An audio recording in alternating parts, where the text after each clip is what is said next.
This is we're going to prepare you guys. This is going to be really bad, the heat map. And you're going to imagine it, and it's not going to be as bad as it's going to be worse than you imagine. Look at this. Go ahead, Sarah. Throw it up there. This is at 5-on-5. That is as if there is It doesn't make any difference at all situations. It looks exactly the same. That is as if there is a limousine. You shouldn't be able to see that Blackhawks logo.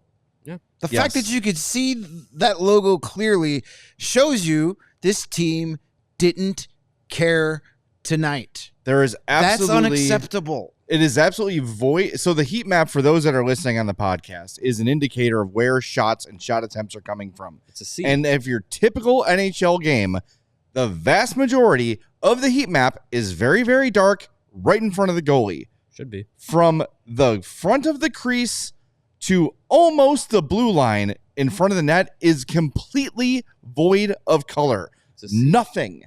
Absolutely nothing. We published a funny video today. Greg's idea to put magnets into jerseys and have the Hawks go to the net. Doesn't sound so ridiculous now, does it? We had PD break it down and show you what the Dallas Stars did and the Hawks did in that game. Go to the net. No one in a white sweater went to the net tonight. Call him up, have him meet the team in Vancouver, and sit Tyler Bertuzzi, sit Joey Anderson, sit Nick Foligno for all I care. I don't care who it is. Here's Nick Foligno's Send a quote. message. If it's, I'll even say this.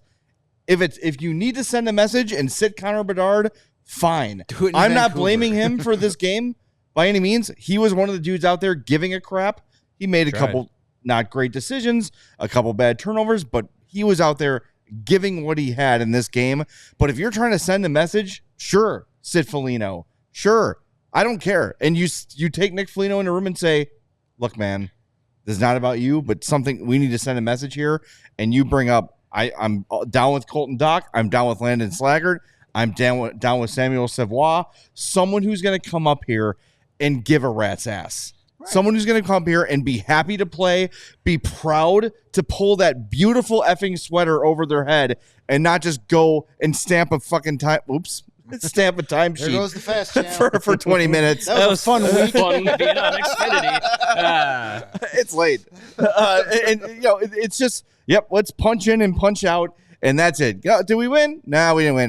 Time to say it was unacceptable, and time to say things are going to be better, and pay it lip service, and then do the same stinking thing Saturday night against Vancouver, and then Tuesday night against Anaheim. And maybe some of these you win because bounces go your way or whatever, but it's just the same thing all the time. It's the same game all the time.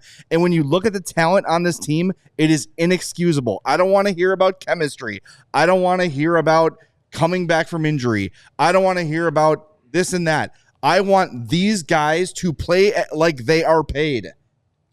Taylor Hall, Nick Foligno, Tyler Bertuzzi, Teuvo Teravainen, all of you are making big money to be contributors on this team, and it's not happening. It's not happening. It's ridiculous. This game, I'm telling you, this game insulted me more than anything I've seen all year. This is from Mark Lazarus from Nick Foligno. It's desperation.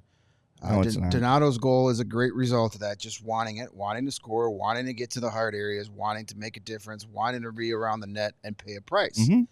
We just don't have enough guys wanting to do that. Nick, you're one of them, pal. You're one of them right now. Let's go through here. Seth Jones had 3 shots. Connor Murphy had none. Donato had 4. Craig Smith, none. Dickinson, 1. Foligno, 1. Anderson, none. Kurashev, none. Martinez, 1. Kaiser, 2. The defensemen are shooting. Bertuzzi, none. Vlasic, 1. Hall, 1. Reichel, 1. Teravainen, 2. Bedard, 1.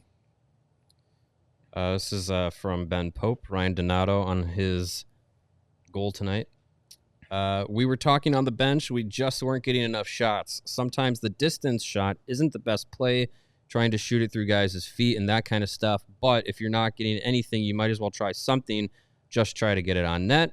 Try to create some sort of action. What feet were they shooting through? There was nobody in front of the net. It's hard to shoot through guys' feet when you're playing along the boards with your back to the net. Yep. Saw a lot of that tonight. I don't know what he's talking about shooting through feet. Maybe the Kraken feet, because there were no Hawks in front of the net. Yeah. Not all. Yeah, it's the